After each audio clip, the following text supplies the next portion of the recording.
Bandito Radio 112 FM, a streaming radio station for all toy enthusiasts, collectors, photographers, and customizers. Built to match your mood and passion. Music from hip-hop to country and all the rock in between with host Howlin' Jim Jackson. For a dose of the macabre, there's Myra's Morgue of Midnight Madness. Plus our newest collector podcast, Purple Gang Gang Full Frontal Purple. And Action Figure Frequencies. With your hosts, SKN's own Chet Maddox and Alexander Storm. Bandito Radio 112 FM. Available to stream now on Spotify, Podbean, iHeartRadio, Amazon Music, and YouTube.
Well, ladies and gentlemen, boys and girls, children of all ages, it is Friday night, 7 p.m. Pacific time, right here on the Shadowe Knows Network. And we're back at it once again, your one-stop shop before the weekend gets started right here on SKN. We got a big show this evening. First off, for all of you action figure collectors, well, Four Horsemen Studio revealed just a little bit ago their new line, Infinite Legions.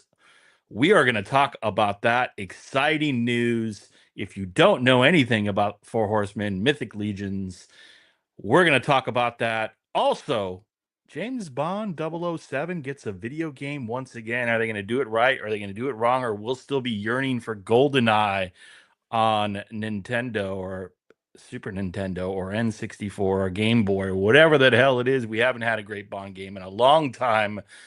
Plus, Fantastic Four popcorn buckets, G.I. Joe and Transformers Fanstream, and what is the verdict thus far on Ballerina, the extension of the John Wick franchise? Stay tuned. This is Pixels, Plastic, and Ink.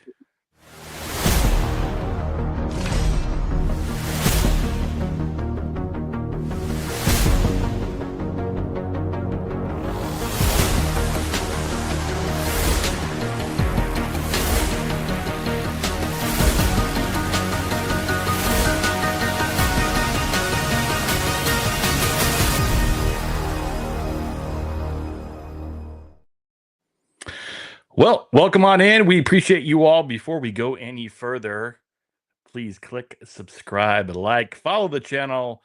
your fandom, your support, your coming in every Wednesday nights and Friday nights to support us, man. We very much appreciate it. Spread the word, but thank you so much. It allows us to keep the show going.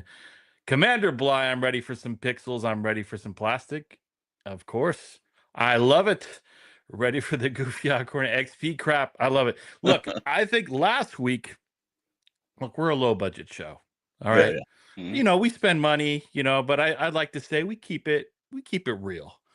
And sometimes for the most minimal of fees, we do some things that are a little bit outrageous. Mm-hmm. And 2 weeks ago, for the low amount of $1.99, there was a request in the chat from Commander Bly, one of our big time viewers and supporters, who paid for Dr. Brantley, our fourth host, to be fired and kicked off the show, and we complied. $1.99.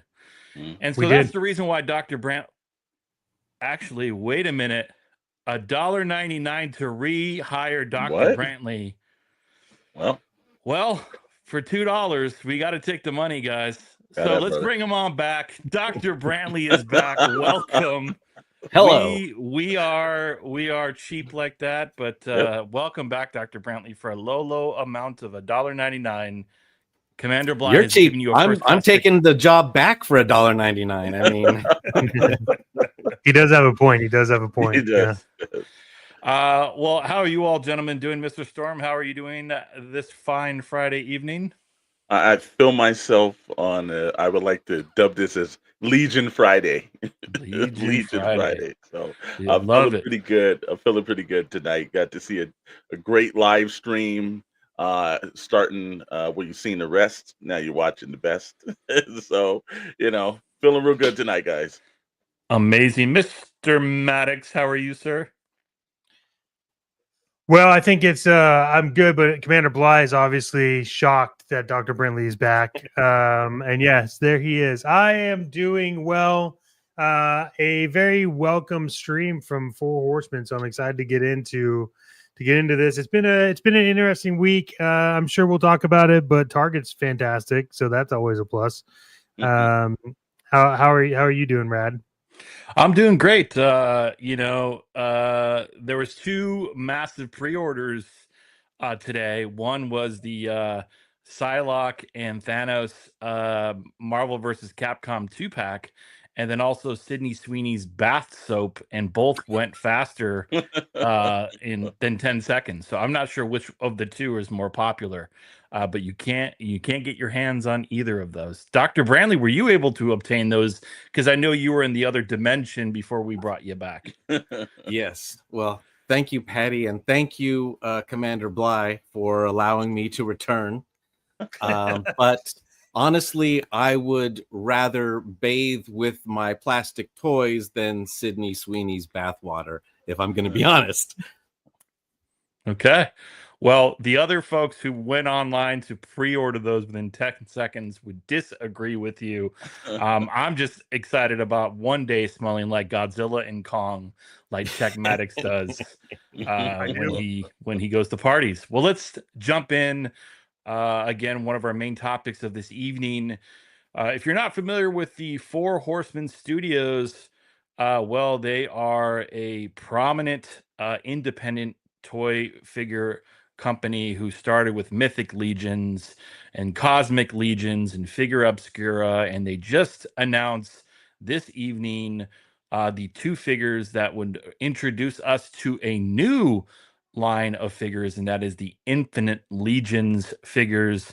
This was a collaboration between Four Horsemen Studios and Onel and Glios line. Like look at this figure. This is so rad. I mean, and I rarely use rad because that's my name, Rad, as a adjective. But I was super excited to watch this live, and I'm into super space kind of Metroid looking figures, and oh boy, yep, Metroid. I'm super stoked. Gentlemen, what'd you think of this evening's reveal of the Four Horsemen's new line, Infinite Legions?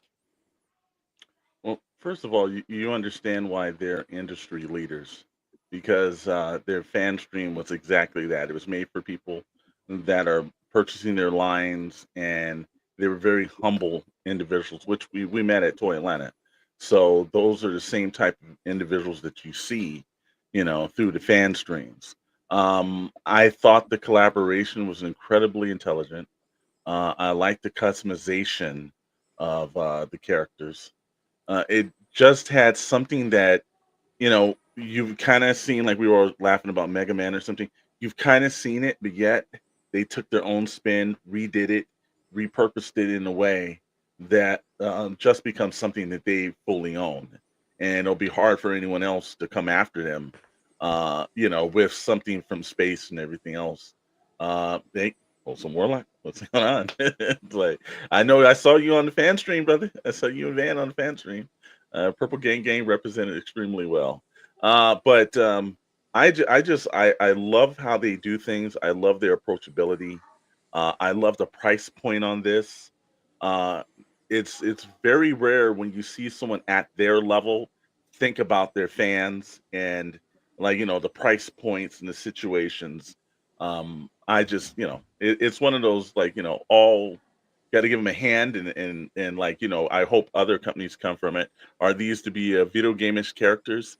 No, I think this to fit into this is basically the Infinite Legions is more of a customizable collaboration version of, like, Mythic Legions or Cosmic Legions. Yet I thought all the characters looked great. So, kudos to these guys, man. Great job, Four Horsemen. Yeah, I love the different head designs too.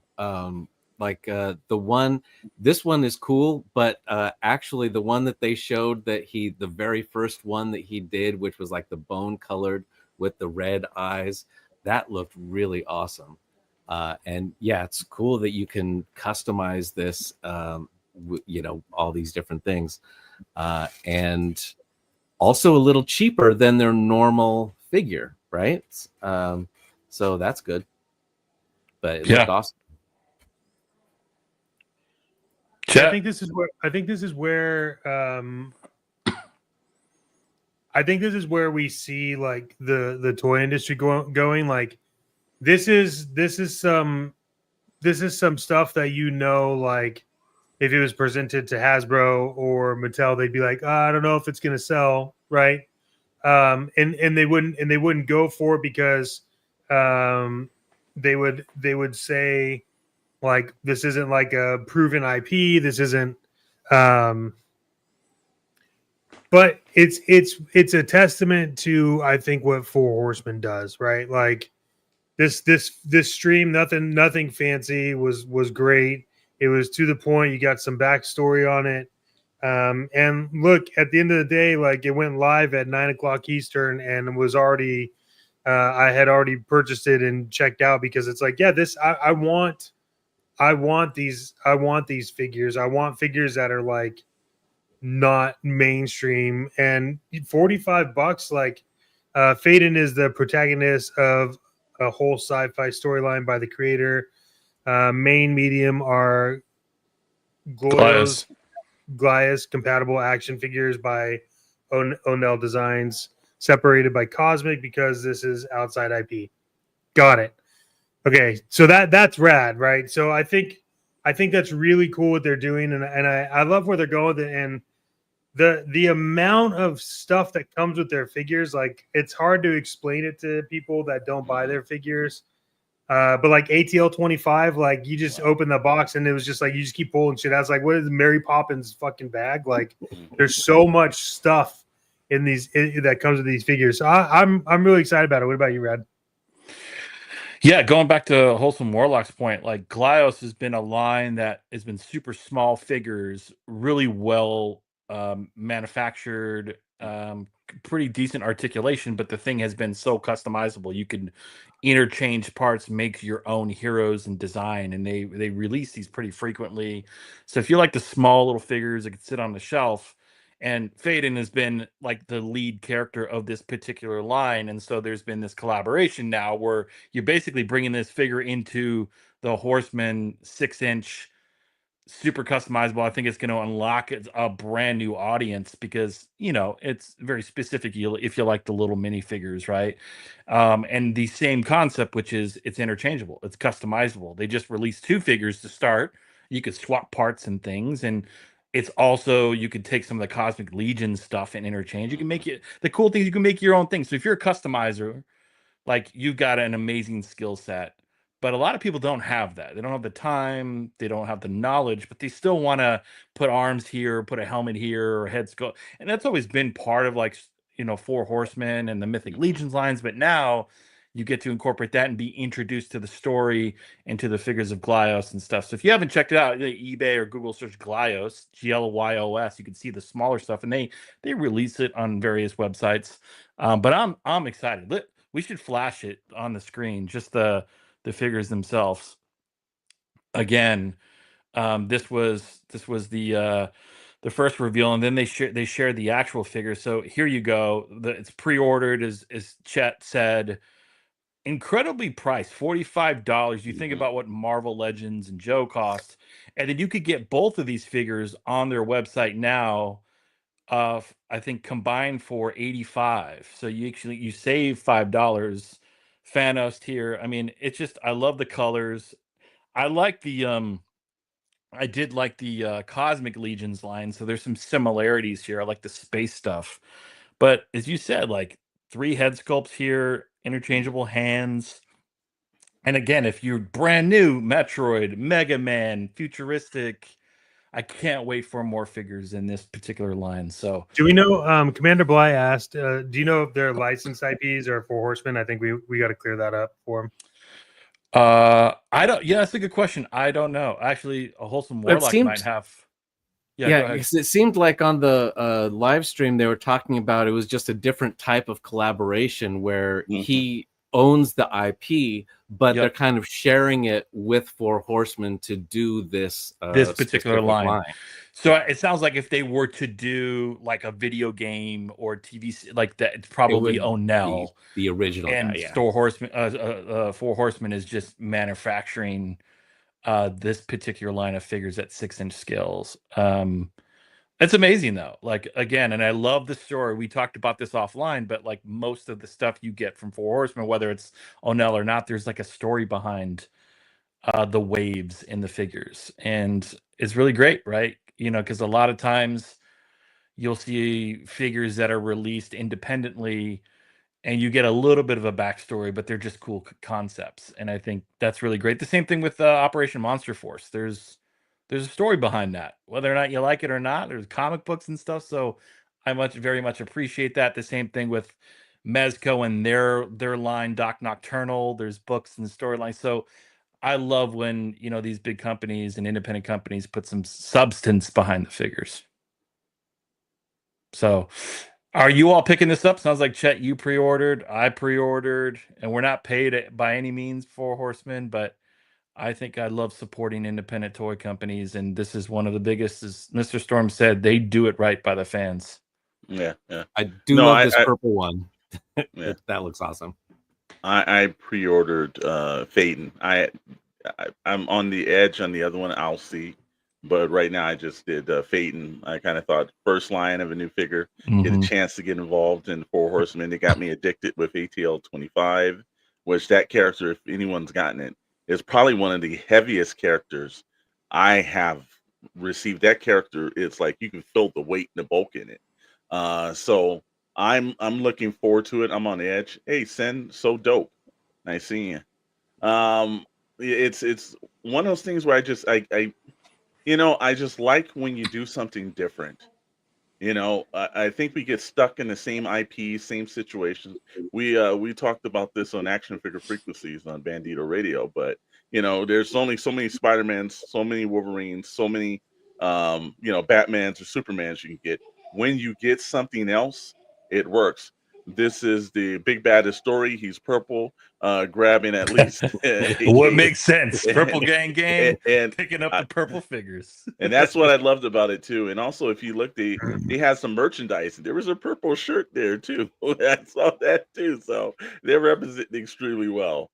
But you know, I think when you do these kind of things, you make it about the fans. I love how they said the pre-order because they didn't want to just drop this and the fans not get it. Everything about them was thinking about the consumer, pricing wise, and I wish more companies took that initiative because then you would get like you've got the neck of the worlds, but when you have this happen, people turn their back and say, now this is the kind of company that I want to represent. And if it was $65, I still would have paid for this.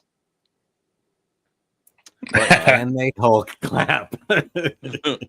We will have to see. I don't know. If they can, I'm going to return mine. I just hope they never release Maximum Legions. Then I know that we're doomed as a toy industry. Well, and how expensive would those be? Yeah, I don't even want to talk about it. Well, I think again, if you haven't even started to dabble in the Four Horsemen realm, and you're behind, because I can understand, like, I didn't get in crazy early with Horsemen, but I got kind of in during the Cosmic Legions, and so it allowed me to start versus trying to play catch up with Mythic Legions. This is a great opportunity to pick up a figure or two and start, and then see what other things come along the way. But get introduced to this line. You could pre-order it now on storehorseman.com, and for a pretty good price. Again, we're not sponsored. We would disclose that. We just again love supporting independent toy, and they're one of the best. And super down to earth. So check the live stream if you haven't on their fan stream that they just did on their channel. Okay, moving on. Before we go any further, please subscribe, like, follow, comment, share the word. We much appreciate it each and every week. James Bond 007. Well, he gets another video game. Video games, there's lots of question marks surrounding the video game industry, although we do know that the hype around the Nintendo Switch 2 was big buzzing news this week. Gentlemen, 007, Chet, I know you're deeply embedded in the gaming world. Could this be as popular as GoldenEye, or is this another 007 dud? Oh, I wish I knew a legit answer to that. I'm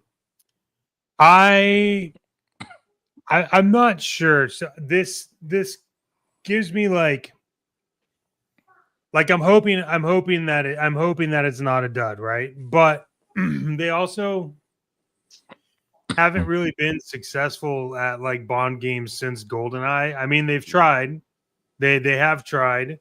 What I liked about this was the first time I saw the trailer for this game, they were playing James Bond Jr.'s theme song over it from the cartoon.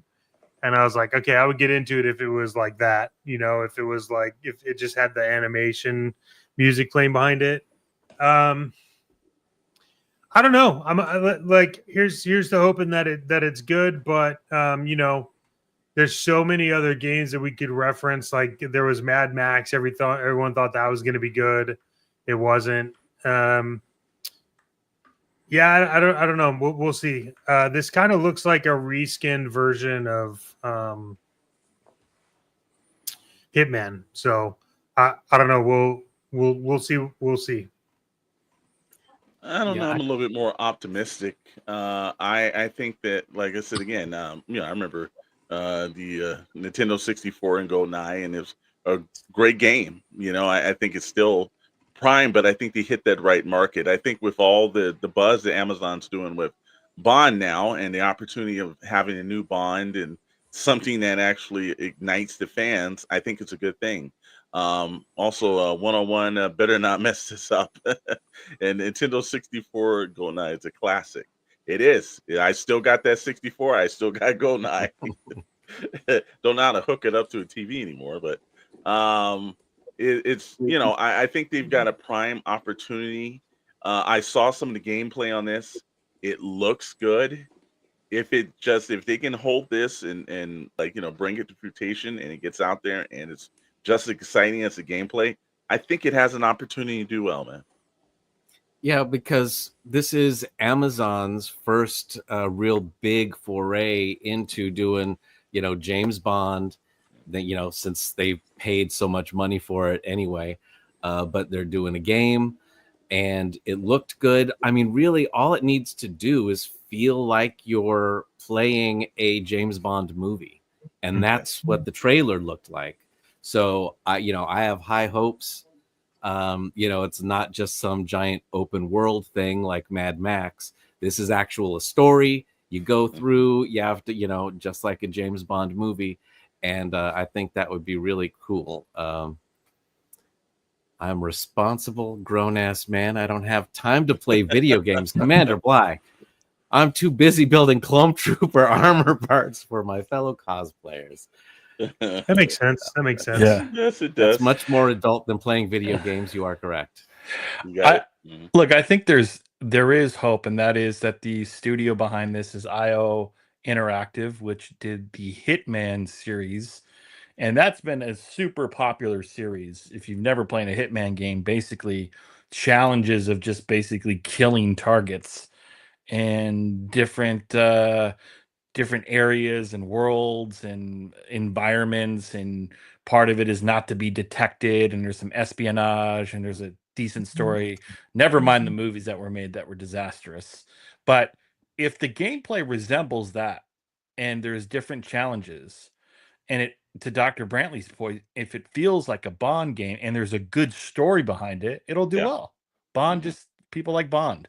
If the story sucks and it doesn't mirror what is expected out of the franchise of Hitman, it's going to be in trouble, right? Well, and I don't think it should be just killing people. It should be, Yeah. because James Bond is like, oh, there's a car chase. Oh, there's an airplane thing. He's going to do some crazy stunts. It should be very different. Like, yeah, there should be a lot of murder because that's what James Bond does real good. But it should be all the other action stuff that goes along with it, and hopefully some inventive things that you probably couldn't do in a movie because it's too dangerous or expensive or it would look stupid, where you can get away with that in a video game. I think they call it Tom Cruise. Well, what I thought what's interesting, if we put the image back on screen, are they hinting to us a new look for Bond? Because Oh, he Well, does this was. is not. young, because Yeah. like That's what the I'm saying. tagline for it was "Earn the Number." Yeah. So this is like before you're even 007. So is because like this a hint? Is this the direction they're going to introduce a younger Bond to the franchise? I'm Or wondering. it could would make sense if they have the right person, right? If you get somebody in their late 20s and it's the correct person that everyone loves as James Bond, then you can do another 20 years with the same character, same guy being James Bond. And that's something that we haven't had yet. So that could be cool. I mean, look, if the video game does well and it's received well, maybe that's. I don't know if they're actively working on a script already or whatever, but I love that concept. Give us yeah, a I mean, younger Bond. It doesn't need to be an older, middle-aged, British. Like, It needs to be I British. yeah, Yeah, he does. yeah, MI6. yeah, and it does. yeah, I It mean, does. and also too, this is just IO like interactive. They have reimagined what it is for him to be Bond, so it's Yeah. like his like origin story. They reimagined it, so yeah, just don't use Tom Holland. I think we could all agree on that. Yes. Yes. I mean, realistically, what was the the guy that played Elton John that did the series of kind of Bond-esque films? Yeah, That Taron Egerton, what was the series that was pretty good that he did two of Kingsman. them? Kingsman. That was good. That was good. Like, I think you could get someone like that. Although I thought he was too small. Like, we don't need midgets playing James Bond. But like, I think he did pretty good. If you could do something like that, like a young Bond, I can't have my Bond being 5'4". Well, Sorry.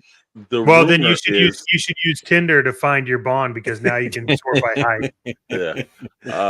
The I want rumor my is, Bond five. I want five. You gotta be 5'9" or higher. 5'8", 5'9" is the middle. Like, you got to be at least that to be a Bond. You got to the be a little rumor is that intimidating. the leading candidate is the gentleman that played Craven. He is so far very in. He just signed the deal with the watch manufacturer Bond. So there's a lot of people that are saying like, and it says Mini Bond, have it out, Mini Bond. It drives a Mini Cooper. But that's what they're saying, that technically the actor that plays Craven is, chances are he is that front runner guy that's for the actual version of Bond. So we will see. But yeah. And again, I think he's a little bit too old because he's probably in his mid 30s. So if he does get it, the best he could do is maybe 10, 15 years, just like Daniel Craig. So yeah, and I think that's, I will tell you too much. I think you don't need to go to 20 years for Bond. But if he's good, like imagine if it was Sean Connery. I right? think Connery had his run, and towards the end, I thought that was a nice transition. I think somebody staying in a character too long sometimes can hurt the character. And you know, Captain Kirk. I think Ethan Hunt, we just saw Mission Impossible. Damn it, I didn't need to see 8 of these with him doing the same damn stunt over and over again. So I think it is variety sometimes. I think you got a 4-film, 5-film max, and then get another actor in there. I turned it down. Doing a British accent exhausting. Oh, sorry, I didn't know that. I do want to hear your thoughts on that, though, Storm, what Dr. Brindley said, where he just said Captain Kirk. Yeah, well, here's the thing. I am enjoying Strange New Worlds. It's nice to see a different take on Kirk. I don't want to see a CGI. Same thing with Luke Skywalker. You know, there was a point where the guy that played Bucky, at one point they were, I think it's Sebastian Stan, if that's his name. Yeah, he is literally Luke Skywalker. Everyone was saying that there was a point where they went and they had a conversation with him. But when they did the Mandalorian episode, they brought in another actor, in Mark Hamill. Look, you've had your run sometimes. You've had your run on a character. I think that, you know, as William Shatner was epic, I think, after the movies. And once he got him a generation, he had his run. Let someone else take on the role. Yeah, it didn't work too well for Han Solo, did it? No, where's that guy at? Where's that guy? He's the Hulk. He's the Hulk. So I just think that if you get the right guy and he's young enough, I mean, you can go and redo the entire original books and, you know, update them, do what you have to do. But, you know, you can go through the original material and, you know, if it's the right guy, I think that would be awesome to go, you know, 10 movies or so with one dude. And, you know, you can, because with the Daniel Craig stuff, they really did get into his character more and, you know, brought some weight to it. And I think they can do that if they handle it correctly. It shouldn't just be an action franchise. That ended well, didn't it? That ended well. Look, like I said, they went screwed things up. No, but if it was done correctly, this is what I'm saying. They take it too far. They never know when to just cut it, and that's the reason why I think a certain amount of films and they kind of go away, because it's usually that last film. There's always that last movie they did that you said why. And there's one Indiana Jones that they made too fucking far that you're like, why did they do this? Look, I just want a small Bond driving a Mini Cooper, and I'm signing up. So Meeks has a good point. I just want an Aston Lego Martin James Bond. How about that? Have they done I like that? to see that. Yeah. Yeah, they probably do a better job, actually. Well, we will see, but I think maybe they're teasing something about the new Bond franchise with the younger Bond. But I hope it does well, because video games right now are struggling a bit when people are going back in time and playing 20-year-old games. That is a problem. Okay, moving on to our next topic of the evening. And wow, it was a powerful week for Joe fans. Big fan stream. If you haven't already, Toy Box Chronicles every Wednesday, 7 p.m. Pacific time, right here on SKN, featuring Mr. Storm and Mr. Maddox. All toys and collectibles. So if you're unfamiliar with that, stay tuned, because they talk about all the things, some of which overlaps into the show and some of it that's late breaking news. But I know you all talked a little bit about predictions and what was released here. What did you think about the Joe releases thus far? A pretty good start, in my opinion, but want to get your take. We'll go with Commander Bly, Yo Joe.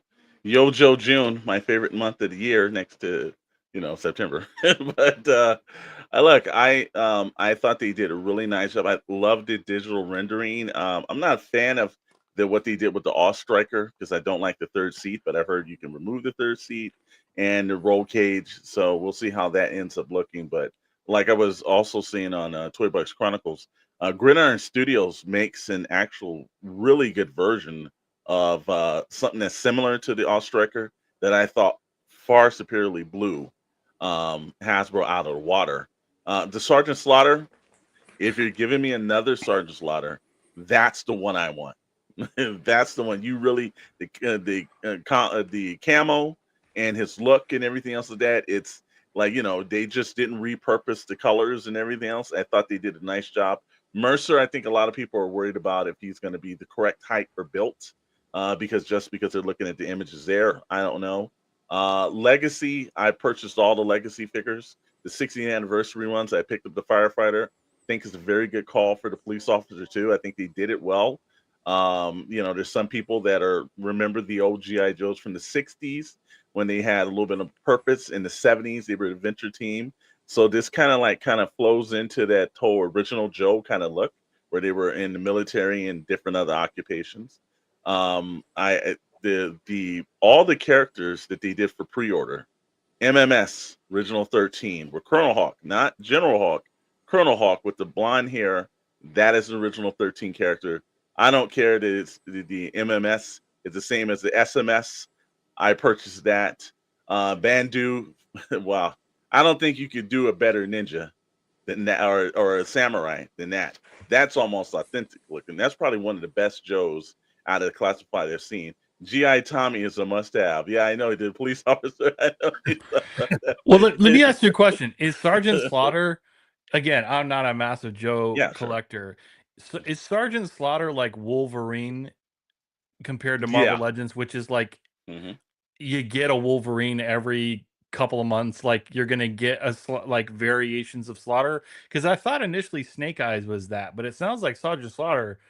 Since I've been following, they release a Slaughter figure like every 6 to 8 months, like a new version. They've already done, I think, 5 definitive Snake Eyes so far.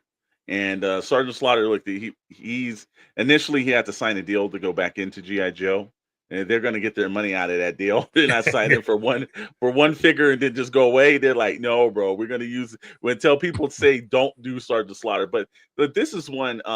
This Sergeant Slaughter look is the one that's later in the line because they had the standard Sergeant Slaughter that was in the original mail away. Then they had a version of him that was more the Slaughter Marauder figures. And then he ended up being like the character that came with the Warthog, and he had a completely different look and camo like this. So they are being extremely faithful to the 3 to 4 major times he appeared in the original Real American Hero line. I don't have a problem. It's a great one. It's one of the better ones. And if you missed out on getting the original Sergeant Slaughter, you got an opportunity to get him again. Yeah, that's the best looking one so far, I think. I'm not a G.I. Joe fan. I'm not even a Sergeant Slaughter fan, but I'm kind of like, oh, that looks pretty good. Yeah, I'm so curious every time that Sergeant Slaughter. But it was a lot of, and it's very similar because I was wondering how they would respond, knowing that the previous week Marvel Legends Fanstream they released all those Marvel versus Capcom. So I'm like, okay, well they better follow up with a strong June. We haven't seen everything yet, but what a hell of a first week to say, okay, here's some things, this teaser, and then obviously the HasLab and what might be coming is obviously the big announcement since the Marvel Legends team hasn't hinted at any future HasLab. But what do you think on the HasLab front? I know there's been rumors. I know you all talked about this on Toy Box Chronicles, but is everything pointed towards the Snowcat for a low cost of $1.99? No. $2.99 is the cost now. $2.99. Just no. Are we going to get a Snowcat? Is this what everyone, all the Reddit forums, the Joe boards, the teasers? It sounds like we're heading in this direction. Like, what's your take? Is this going to be a popular HasLab? Oh, it's going to be a popular HasLab no matter what it was. I think with Joe fans, at this moment. They're just happy to get 1/12 scale vehicles. And look, I like the Snowcat. I thought it was going to be a Mobat or maybe the Mauler. I just wanted to complete my original 13. It's going to take, because that comes with Steeler. He's the original 13 line, and it was motorized. And I thought, okay.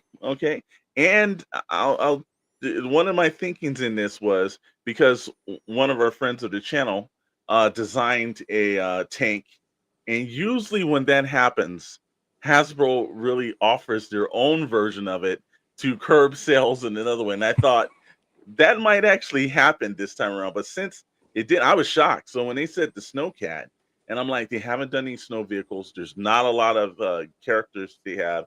They've got the Snow Serpent, they've got the Arctic Bat, and then they got Snow Job, and those are the only versions of the Snow Troopers that they've kind of done. So out of nowhere, I'm thinking like, now if they redesign the Snowcat, give us some extra features, maybe some add-ons like they did to his tank, I'll be able to live with it. But I was really looking forward to like maybe a Mobat or a Mauler. What do you think, Mr. Maddox?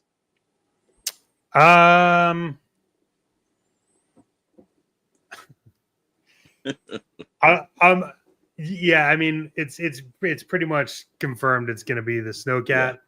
Yeah. Cobra. So it is what it is. I thought I'm with you. As much as I love Cobra, I think a tank would have been way better. Yeah. I think a tank would have been the right move to do, because we had talked about it, and you were talking about like having them do something to get all the original ones, right? And so that's where like the tank would have come into play. But hey, I mean, they could have been just leading us all down the wrong path to surprise us with something different. And so, that's the uneducated version of me being like, that's what's going to happen. But, as much as I want to say anything negative about it, it's going to end up as a pre-order. I'm going to buy it. It doesn't really matter. I have very specific things I collect from the classified series. And I've said this before, but thanks to Moocher, like he just increased the problem I have the other day. And I do think, though, that they did when it comes to ground vehicles, the his tank, they have to do the same, if not better, than they did with the his tank. Yeah. Because I'll be honest with you, the Dragonfly was fantastic. I just don't want it. It's a G.I. Joe vehicle, but that was great, right? And then we're getting the Rattler, so we'll see what that's like. So I am with you in terms of like, you can't just take the 1985 vehicle, make it 1/12 scale and be like, here's Snowcat. Because if you do, yes, people will buy it, but it'll lower the expectations. And I don't really necessarily know if they're in a position to be able to play that right now. And hopefully the first one isn't a set of patches, because if it is, they are going to be the laughing stock of the internet.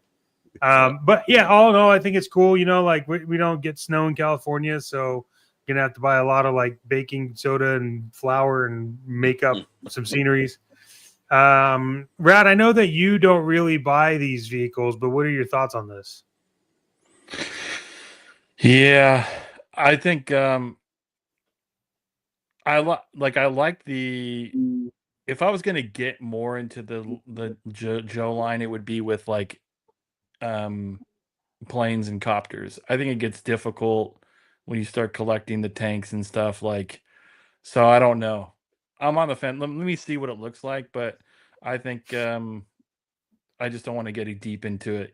Just how you all feel about Mythic Legions and starting all that stuff. Like, as soon as I start to get into Joe, man, I don't know where I want to put all this stuff. So I'm a little hesitant. We were at the Joe show, SoCal Joe show, and I had my eye on a Dragonfly. Mr. Storm, obviously, his wise advice is like, I can't believe this guy's asking for this. You're crazy.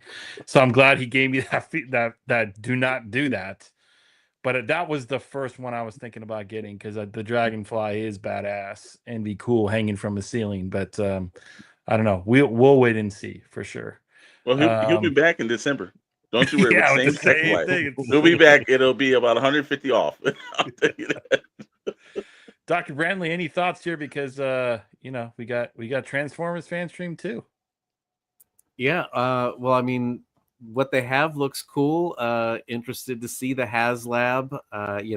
I'm not going to buy any of this stuff, but I will say the one thing I really, really did like was the blast effects that they had on the what I don't know what it The was. MMS.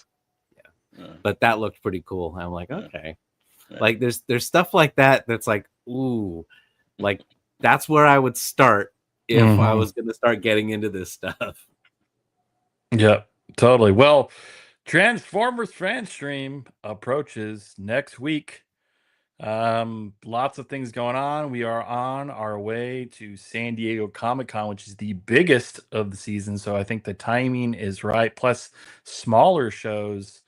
I guess the question is, you got the Joe June, you got Hasbro, Marvel Legends, now you got Transformers. Do you feel like it's just a ton of stuff going on in a time which people are looking at their finances and stretching themselves and what they want to buy? Or do you feel like this is the right direction and just release all before the holidays? When I saw this one pop up right after another one, I'm like, okay, so they're hitting like fan streams every quarter now. And it's like, I don't think this is a smart idea with them being so close to San Diego Comic-Con. We know they're gonna actually have the HasLab up for pre-order for G.I. Joe. We don't know what they're doing with Star Wars, but something's coming up that's probably going to premiere at San Diego Comic-Con. You just had Leo Kaiser just clear a couple of months ago. And so who cares what the Brokies think? So I don't know. I think it's a little too much, and I think that oversaturation of your product is never good. And I'm just thinking, like, again, I could just hear that Transformer sound. Oh, my wallet's broke. It's like, they're pushing that up, and I just saw pop up. What's up, everyone? See the director. Good evening to you, sir. Thank you for popping in. I think it's too much. It's too much. I mean, but you also have to think too, people collect different things. So we think, we like to get our hands involved in a lot of different things, but some people are just like, I'm a Transformers person. So who cares about the rest? This doesn't feel a lot. If you're just a massive toy collector in general, it could probably feel heavy, but I get if you don't do Marvel, if you don't do Joe, whatever, but a lot of people just dive into all lines. And that's where I think it's like, gee, you got to pick or choose at this point. You can't grab everything. Yeah, I think I'm on the fence that I don't think it's too much. I don't think Hasbro is doing too much because exactly that reason. Like, we do try to keep our hand in everything, but like I'm a massive Transformer fan, and I don't really see them releasing. I mean, they haven't been releasing anything Transformer wise that's like worth like my time, but at the same time, like as a Transformer fan, it's cool to see that, right? But like for us, our perspective is like Black Series, HasLab, Legends, like now it's like, yeah, that is a lot. But there are people out there that are specific for Transformer. I mean, we didn't think that Leo Kaiser was going to be big, and then it was like, oh shit, this is big, So I think it's cool. I think every division of Hasbro toys deserves their spotlight. And so I think it's good, and hopefully they provide something that a lot of the Transformer collectors want, because right now it's been rough, it's been hard. I'm more of like a G1 collector than anything else, so I like to see things happen. Like Studio 86 is really good. The comic series ones were really good, so we'll see what they have, but I don't think it's too much. Yeah, I don't think it's too much as long as it's something that people want. If Hasbro put out a Transformer people want, all the G.I. Joes people want, people will buy them. They're going to be in trouble, though, if they come out with something that people are just like, yeah, maybe I'll get it. If you're not 100% into it, then this is exactly what people will cut out. That's like, I don't want that one. And then there'll be real trouble, and you'll see it all at Ollie's again. Well, you are starting to see it at Ollie's again. Instead, the Black Series will have a Revenge of the Sith, Anakin, and Obi-Wan, and two packs. And this is the reason why I'm an advocate of it. It is getting too much. Is because you got a crap load of things. You got that Cold Sliver pack that's dropping at San Diego Comic Con. HasLab that will be at San Diego Comic Con. You've got the Anakin 2-pack that'll be there. You've got now this, all these other items from Jada and all the rest. It's a lot of stuff that they're Yeah, dropping all in the same months. yeah, for you and I, it is, but not if somebody only collects Transformers and they're Well, not doing enough. if you don't, yeah, I can see that as well. But now here's the point: is that I've only gotten a few Transformers this year, but my wallet needs a break. I've been doing trades lately, and it's been working out plus save some money. Very good idea that. But here's the reason why I'm saying that it is flowing a little bit too much. Is that while they did get Leo Kaiser, and while they are coming up with all these other characters, what's ended up happening is all bunched in the same amount of time. And whether you're a fan of Transformers, people say, well, there's not enough Transformers. The evidence on it is that the series that I know that you were involved in, you wanted Devastator. That's showing up in the East Coast at Ollie's. So, I think you are doing, and remember how much that Devastator cost. There was one that was like, in the 30s, and then one was in the $86 for the double pack.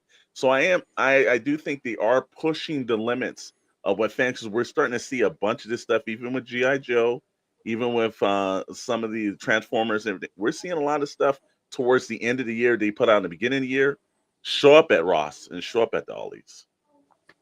Don't forget, you got to save money for the little boo-boos and the Pokemons too. So Yeah, exactly. Let's move on. Another big movie dropped this weekend, and that is the Ballerina, the spinoff of the John Wick franchise. And Rotten Tomatoes audience score 93%, which is great. I think critics come in at 77 or 78. I mean, look, audience, I think, is what matters. I know we've heard a lot of feedback over the past many years of, can a female action star carry a franchise? There's been few and far between that have been successful. Most of the time, they are not. But this one thus far, and I don't know in terms of money, it looks pretty good to start. I don't know if any of you have seen it, but so far reviews and money coming in for Thursday and Friday look very promising. So what are your thoughts here on Ballerina? I'm going to go see it this weekend because I've heard that, the story is razor thin trash, but it is like action from beginning to end, and the John Wick kind of action. Which is really all you want from a John Wick universe movie. Have any of you seen the Japanese version of it that's been out? No, I haven't. And what is it? Is it called Ballerina? Yeah, it's literally the same storyline. I just didn't know if anyone's seen it. No. I didn't know it existed. I thought it was a spin-off John Wick, so they just basically copy and pasted it and put it into John Wick universe. Yeah. Not very innovative, but very much on Hollywood theme. I think that's where a lot of people are kind of have like some hesitation. Is there's a Japanese movie called The Ballerina. Yeah, I just want kick-ass and action and Keanu Reeves fighting her or fighting, like, that's all I want. I want it for a little over 90 minutes, popcorn, a drink, and I'm happy. That's why I go see these films. The best thing I've heard about it is they're not trying to make her as strong as the men that she's fighting. They teach her that, oh yeah, you're 120 pounds, a guy's 220 pounds. You're not going to physically outbeat him, but you've got other things that you can do, other ways to kill people, and that's what you have to do. And that sounds like an interesting and realistic, as much as these can be, way to do this type of an action series. Because let's face it, we've seen plenty of these movies where a tiny little girl beats up these gigantic men, and you're like, he could just kind of like lift her up and throw her. That's not you don't buy it for a second. This sounds like they actually worked that out into the story, so I do like that. Yeah, so it's a Korean film on Netflix. Interesting. Oh. Well, here's the thing. Like I said, everybody's always said it again. The main myth of being that men will not go see a female-driven movie if it's good. So she'll cook her enemies a dinner and poison it. Then. Yeah. Nailed it. Commander Bly may have a bad problem at his house. Turn that volume down. I think that is a myth because we will go see a movie again. Like Commander Bly said, Alien. People love Sigourney Weaver in those movies because it was not the stereotypical scenario. It was written for an audience, and it wasn't written for a particular audience. It was for the action audience. I think if you write movies, I think the problem of it is that when they start doing films and there's so much agendas in them and everything else, it has a problem. You just write a good action movie, great stunts, great situations, make it believable, then you will attract your audience. If it's good, people walk on a movie, that's an awesome film. Doesn't matter if it's male or female, if it's kids, it does not matter as long as it's good. And I think the problem of it is that there's overlapping agendas, and then there's very little action or anything else that makes the movie work. So, look, it's a good status. The guys are walking out this film and being like, "Wow, this is a great movie." This should train Hollywood in a way to say, we've got to represent these films better, and we can't do things that are going to alienate the audiences that we are trying to get them in to see. You also have to make the female character believable. Like, I felt like Sigourney Weaver could kick some ass, and I think like you look at Terminator, Linda Hamilton, like she's a badass, right? And there's other examples of that's happening. Like Resident Evil, Underworld. Yeah, exactly. Like there was some where it's like, yeah, and then there was some where it's like, come on, are you kidding me? And so I'm hoping that this feels the same based on what you said, Dr. Brantley, which is like using the skills that would be realistic, although it's a movie, more realistic than 110-pound female, beating the shit out of like 350-pound like WWE guys. Like, come on, So, very exciting. Yeah. See, director Tomb Raider, both versions were great.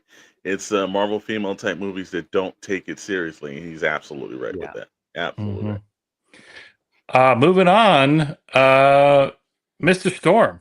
Yes, sir. Well, we start this off where, this is a really sad story, and it happens way too many times. We're constantly hearing about this. Different creators, same industry problems. Matt Hollingsworth, multiple Eisner Award-winning colorist of a series, was not happy, though. He quote to Bleach yesterday in a response, "I don't want to associate with this comics." He's talking about Cryonauts, which was created by Mark Miller, Sean Gordon Murphy. And he said that I won't receive money if you buy this, so please boycott this. When asked about the details, he replied, "Nothing special, garbage writing, just Miller writing IP so he could sell it later." And he refused to pay me royalties. But Sean Gordon Murphy, which I've always heard is a stand-up gentleman, stood up and paid me extra out of his own money to make up for the lack of royalties. And being loyal to Sean, I colored it. As of the industry norms, he adds, I get royalties on almost everything I work on, including from the big publishers. And then I'll never work with Mark Miller again. He only did this out of a sense of loyalty to Sean, who I was working with at the time. And further replies, he repeated, Mark Miller doesn't consider colorists worth paying royalties. Now, us being industry standards, and let you know this, everyone that works on the book, even a letterer, gets a part of royalties. When the book does well, it's passed down the line. Now, I got to say, I don't have Mark Miller on speed dial, and so I don't know, I can't actually get this so far, but from when you put it out in the ether like this, it sounds like a crybaby. Now I'm buying extras. But when you put this out in the world, chances are this is pretty much a true statement, because you're not really going to do that to blacklist yourself. Look, I've heard a lot of good things about Mark Miller, and I've heard equally bad things about him that overtop a lot of the good things. Look, I think there's one where he's just an IP master, where he just creates IPs and just really to sell it. That is a very true statement on that kind of stuff. And most of his stuff hits, and most of his stuff doesn't. But you got to pay the people that's around you if you want to have any form of, like, real movement in your industry. You want to stop hearing these stories of this guy got cut out, that guy got cut out, and there's so little money made in the industry. Every dollar makes sense. These people that are sitting at an art table or in front of a computer screen, spending hours of their life trying to pump this out. So if this is the case, shame on you, Mark Miller. You should do better. But you're probably at a level where you're so big you don't give a damn about doing better. Well, and What's up see, for everyone else? that's the thing, though, is he is in his own special world in the comics industry because he's got this deal with Netflix. He's got his own publishing arm, which he puts out his own stuff all the time. And whether you like him or not, personally, I don't think I've read anything of his that ended up good. He starts some things pretty cool, has some good ideas, but by the end, it's usually terrible. So Yeah. I stopped, just buying any of his work a long time ago, like probably 10, 15 years ago. But, if you have this power, right, because he's doing it on his own, getting a lot more than DC or Marvel, from his own work, he should be able to pay his own co-creators, what they're worth, and in fact, maybe a little bit more than they would get at some of the big places. Like, that's what, when we were working in comics before, we paid at the best rate that we could.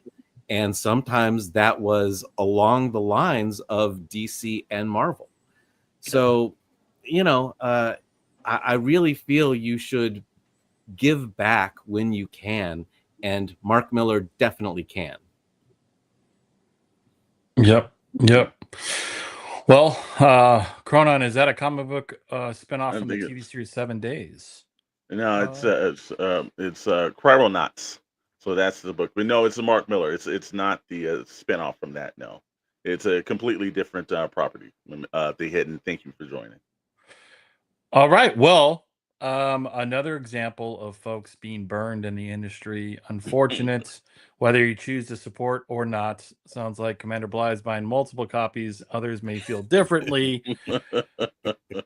Before we go any further, please subscribe, like, follow the channel, share the stream with all of your friends, your families, your pets, your coworkers, your bosses, your hated bosses. We don't care. We just want subscribers and follow. But we appreciate you all tuning in every Friday night here on Pixels, Plastic, and Ink. And without further ado, it's our favorite segment of the evening. It is now time for SKN News.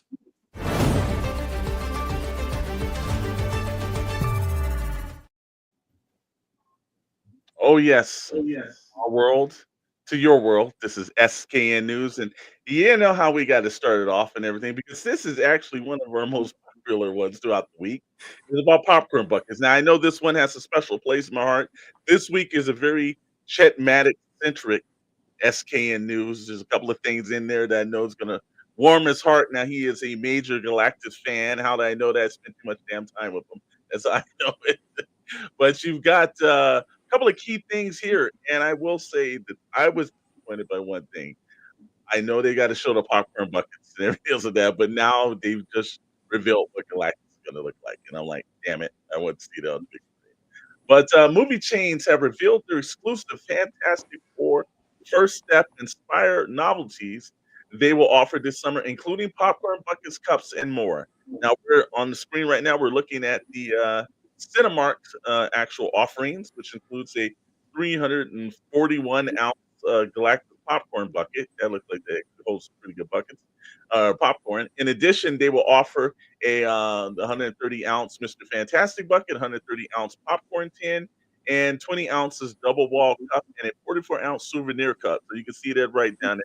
Go to Cinemark and get those. But that's not it. They've got some other things. We're looking at AMC's offering. Well, AMC's decided to take themselves up to another level.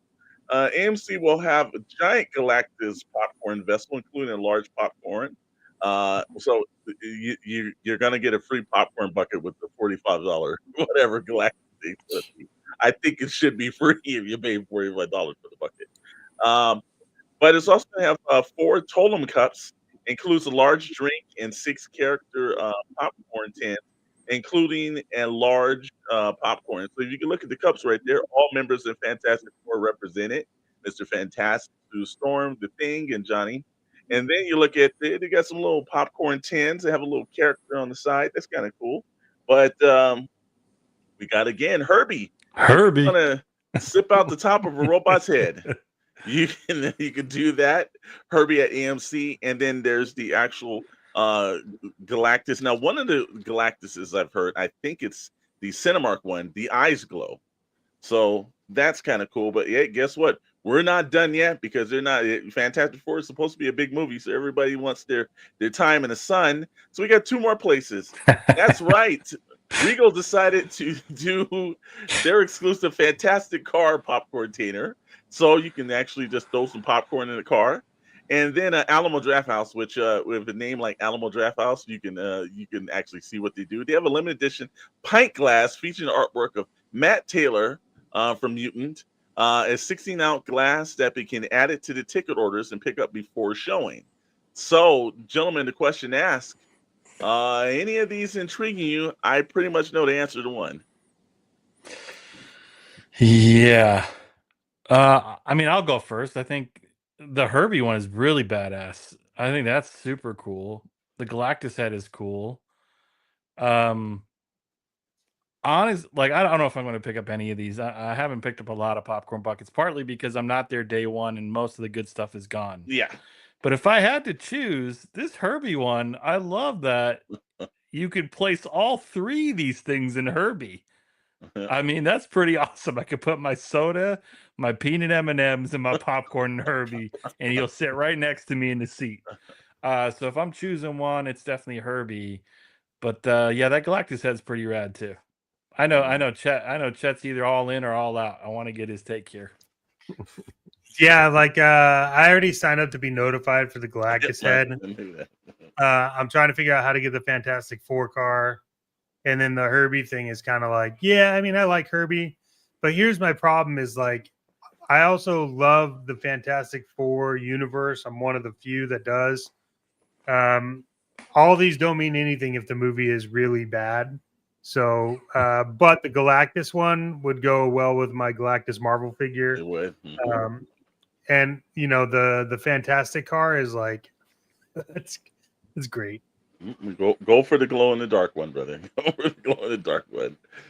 Dr. And Renly. I have to say, I think they have the right idea with the totem versions, where each of the glasses was different, or the cups, where it's one's like the Thing and Rocky, one is Flame and Mr. Fantastic, and then Invisible Girls or woman is see-through.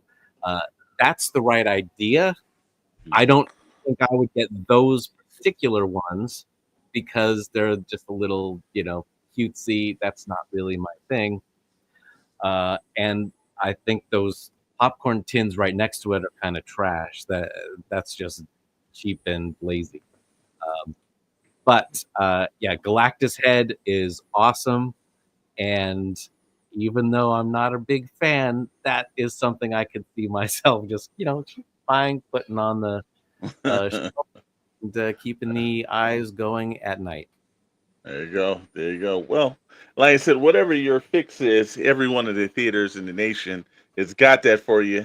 I would probably mess with the Alamo Drafthouse just to have those Fantastic Bugs, just to drink on Friday nights. Probably just know me.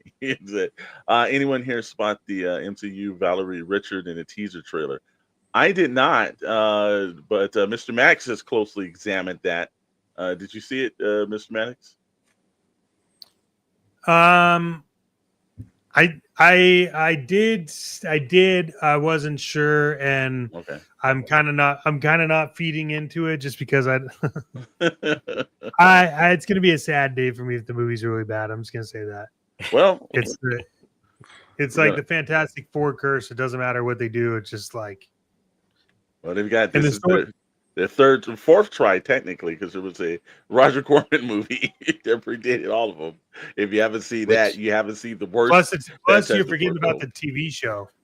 I can take the TV show, Hmm. rarely, but now, that, let me just yeah. tell you, if anyone has not seen the Yes. Roger Corman Fantastic Four version, it is so inept and laughable. It's still got one of my favorite bits in it, which is they do the point of view of a blind woman, and they show you her point of view looking at things. How does that happen? I don't know. If you're going to do a point of view of a blind person, it should probably be a black screen. But Ben Grimm's girlfriend, they show her looking directly at him from her point of view. And it was so stupid. I couldn't stop laughing for like 5 minutes watching this thing. It's worth like- it if you've never seen it. It's awful. It's like Helen Keller reading an audiobook. Here's the thing, though. That's years ago, I worked at the airport, and I was working in. Stevie Wonder said that's a nice black tie. Now I wondered how the hell he knew that. So I just to stay here, maybe I there's a just point saw of view to that. something where he was on stage and he caught a mic that was falling Yeah, down, yeah. and So, I was like, okay, maybe I'm just Stevie's saying. just been He's playing got us for this time. He's got superpowers. I'm just He's saying I got- see some strange things for the blind. So I really hate blind people confirmed. Commander Blind. I will. Put that on record. I will say one thing is for sure. If you show up to the opening day of this film and unfortunately you're unable to get one of these fantastic popcorn buckets, rest assured, plan B, there are plenty of Thunderbolts merchandise still on the shelves. So make sure you pick up your Thunderbolts exclusive popcorn bucket that was very readily available the last time I went to the movie theater, which was last weekend. So moving on, Oh, Mr. and they're Storm. still there? Oh, they're still there. They're Oops. still there. I mean, Yeah. you saw how much money that lost Thunderbolts, and that's disastrous compared to like the ratings it actually got. Well, when you Krispy Kreme. Here when we you go. want to talk about Here we disastrous, go. let's go right here. It's a bird. It's a plane. No, it's donuts. That's right. Krispy Kreme's has announced DC comic themed superhero donuts. The official launch date will soon be revealed. But if you look right here in this delicious pack of goodness right here, you got Superman, you got Batman, and you got the Holy Trinity right here for donuts. And then they just doing some random donuts they didn't feel like decorating and everything. You get a 6-pack of those donuts there. How many people showed up at Krispy Kreme's for the Dark Knight or the Man of Steel or the Woman of Tomorrow? Like I said, who's grabbing this 6-pack? Hey, this must be the Zack Snyder version because this is like the edited version of the donut pack, and then it'll come with the unedited, which will have all of the donuts complete with who the hell's Green- buying this? Who's buying this? Well, Who the hell's buying Krispy Kremes consistently? Is that still popular? People still buying Krispy that know that Kremes? goes to Krispy Kreme doesn't have a 6-pack, but they pick up a 6-pack. But if you're going to Krispy Kreme, if you're going to get a donut, why not Krispy Kreme? If you better like it sweet though. Now, Yeah. if the superhero ones are like filled donuts with the cream or jelly or something, yeah, I might. Well, But we just, can tell that Wonder Woman is technically somebody went anatomically correct on that donut. Mhm. It's not like Yeah, I'm just glad they don't have a crypto donut with a chocolate filling, if you know what I mean.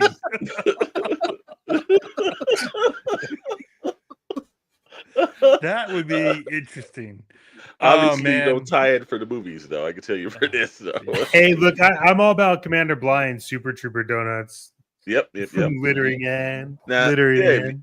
you're gonna do something, yeah, You But could have snozberries flavored donuts. Ugh, be so good.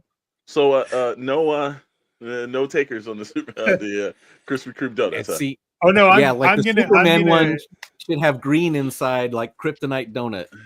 The hidden setting one's Blue Beetle. Yeah, They got enough in that sure. pack. They're missing. There's 3 they could do in there. So yeah, No, man. for sure. I'm gonna go try to get these stupid donuts and record it for the channel. But I absolutely hate Krispy Kreme, so I'll probably give them away after I get it.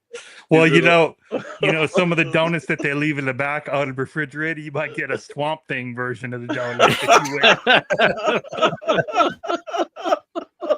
Just give it a few weeks. They won't even have to put coloring on that green, right? It's just already there. It's just artificial. Like how is Wonder Woman's red or Superman, like any of these colors? How is that like good to put in your body? No, but think about it though. All the others though, you got it, but Wonder Woman has a hole in the middle. I'm just saying that somebody there obviously did the whole Wicked thing over it. I mean, what's the idea behind like leaving 3 that are like plain? Like it just doesn't make any sense. Well, because only 3 heroes. And they probably could Aquaman donut probably tastes like shit. You know? Yeah, what Green Lantern? Fish flavored. Yeah, Green Lantern would have been cool. Shit, so they could have made it a ring. I mean, yeah, if they anyone made sense, it was Green Lantern. You're right. Yeah. You're right. They could have done a dark side donut. Yeah. Oh, there's so many different. There's so many different like ones. blueberry. Yeah, blueberry. Yeah. That's gonna be a no for me, dog. But thanks for showing me. All right. Well, like I said again, you guys are missing out. But if you want these donuts over the Krispy Kreme sometime in the future, you can get this kind of stuff. Because God knows they're making it. Constantine, damn, what's that? Constantine donut? Hey, that's a hell of a donut. Yeah, like I said, you get a little exorcism from the donut right there.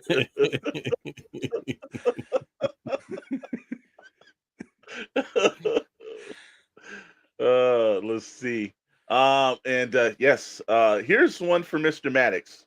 Because I was sitting around today and I just thought about, like, hey, let's add a little bit of extra flair to it. If you don't know, Mr. Maddox is a big major Lego fan, builds all kind of things and everything else. So that's probably the Lego club. And, pretty soon he's probably going to build a life-size Yoda in his house with all the Legos he's got. So we're still taking in donations for that. So make sure you guys are signing up for the Patreon. But if you're a fan of Netflix's One Piece, and at this moment it seems like everybody on the face of the planet is a fan. Crazy. Then guess what? Lego's got something coming for you. If you're the Going Merry Pirate Ship is a beautiful model that is sure to captivate fans of One Piece. The adventures and play-in designs and buildings, this high-quality Lego building kit makes a great gift for boys and girls ages 10 or up, or 50 or 100. And they have a passion for straw hats and pirates. The iconic ship comes with several interior spaces, crew cabin, kitchen storage, and an accessory workshop. The model comes with 5 Lego one-piece minifigures. The Lego Builder app also lets you zoom in, rotate models in 3D, and track progress. The set comes with 1,376 pieces. And I don't know about One Piece Legos, but that live action show was great. Okay. I have yet to watch it, but I'll take your word on that, Commander. But if you look at it also here, you get to see the pirate crew from One Piece, and you can also see how it would look on an accessory or set. I give Lego their credit. They do a great job whenever different IPs. It's very rare to take this many IPs, do it well, present it to fans, and they're still equally, the interest in it. And it's available for pre-order now. It's $140. And here's the thing that we've been going through with Legos. This is almost a damn near discount, because a year from now it's probably going to be like $300 or $440. Well, this one particularly, yeah. Yeah, these things grow in value too, so it's never a bad one. Now, this is supposed to be based off of the not the anime, but this is based off the Netflix adaptation version. But both of them look equally same. So I know Mr. Maddox is maybe a pickup for him. I mean, it's not like maybe. I already pre-ordered it when they announced it. Okay, there you go. Ding, yeah, ding, ding. I think that this is cool. Like especially anything that Lego does that's pirate. Yeah. Tends to have a high resale value. And yeah, like typically like Legos, you look for what's coming up on retired. You buy like a shit ton of them, sit on them for 6 months, then you can start reselling them for like 10x the price. And it's every time a Lego set comes out, you find out about that. Like the Star Wars AT-AT UCS series. That at the time was $500. Like now you can find it for maybe under $1,100. So like, this is something where there's a massive following of One Piece, whether it's like Netflix or not. And I think with One Piece, this doesn't really matter. It doesn't really matter if it's a Netflix adaptation or not. I think that's just where they were able to get cheaper licensing. I mean, it's still One Piece, so it's cool. It's a cool set. And then what happens is you'll buy this set, and then they'll never release these minifigures, and then you'll be able to sell the minifigures to pay for the set. So, Chet Maddox is the Lego plug pre-order. Like he probably has everything on pre-order at this point. Here's a funny story for those of you who don't know. Chet Maddox is also the gaming plug. Nintendo Switch came out, right? The second version. Everyone's scrambling for freaking Black Friday lines. That the night that it was released, he goes, "Do you want one?" I'm like, what do you mean you want one? Yeah, you want one? Okay, here you go.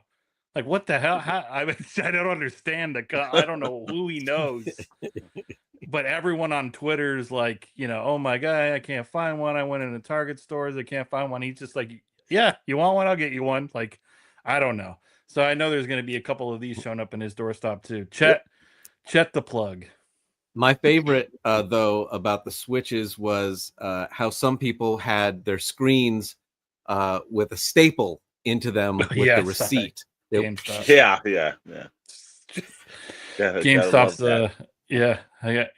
hey, I like that GameStop's still around, but some of those employees, man, some of them, not all, but some of them. Well, with that, and all I'm saying is this thing is pretty rad. Get the preview. So it's not, yeah. Well, with that, we'll have a Lego exit, everyone, except for it won't be blocks. That's the end of SKN News for tonight. Thank you, Mr. Storm. As always, to be fair, did they get it at Staples? That would be, if they did, then I would get it, but they did not. Again, we appreciate you all tuning in every Friday night, 7 p.m. Pacific time, right here on the channel. Also, again, as a reminder, Toy Box Chronicles, the toys and collectibles live show featuring Mr. Storm and Chet Maddox is also every Wednesday, 7 p.m. Pacific time on the channel. Stay tuned. They've had a series of amazing guests over the past several weeks. And we got some more in store coming, not only just for TBC, but also for PPI. So lots of stuff lined up over the next couple of weeks. So continue to stay tuned to the channel. But we got some pretty. How long will this chat last tonight? It'll keep going when we're done. As long as we keep going. It's the party in here.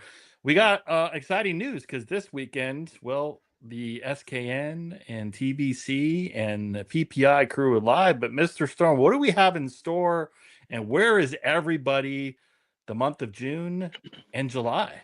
Absolutely. Like I said, we will be at the Robo Toy Fest this Sunday in Southern California. Burbank, California, to be right Pacific. It is across the street from the Burbank Convention Center. So if you're flying in, you can go to the convention and walk across the street and fly right back out. No LA traffic needed to get this. But we will be there. Early bird is at 9 a.m. and we found out that it's $10 extra if you want to get in before everyone for 1 hour, or you can wait until 10 a.m., pay the standard fee, and just walk in and see the items. A lot of great buzz coming, a lot of great people. One person that I know that I'm going to get Mr. Maddox to bring his vintage Destro figure, because the voice of Destro from The Real American Hero will be at this, and he's a huge Destro fan. So he might be able to get a signature to go with that vintage figure. So that might be kind of cool.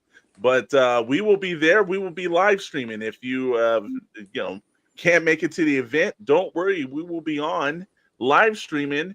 And also, I've heard our buddies over at Bandito Radio, which is Odd Frog Entertainment, they will be also live streaming for a moment. So both channels, you're going to get to see a different view of that. But we will be there, SKN, along with Odd Frog Entertainment. They'll be showing off the Bandito, the 112 car and Sensation.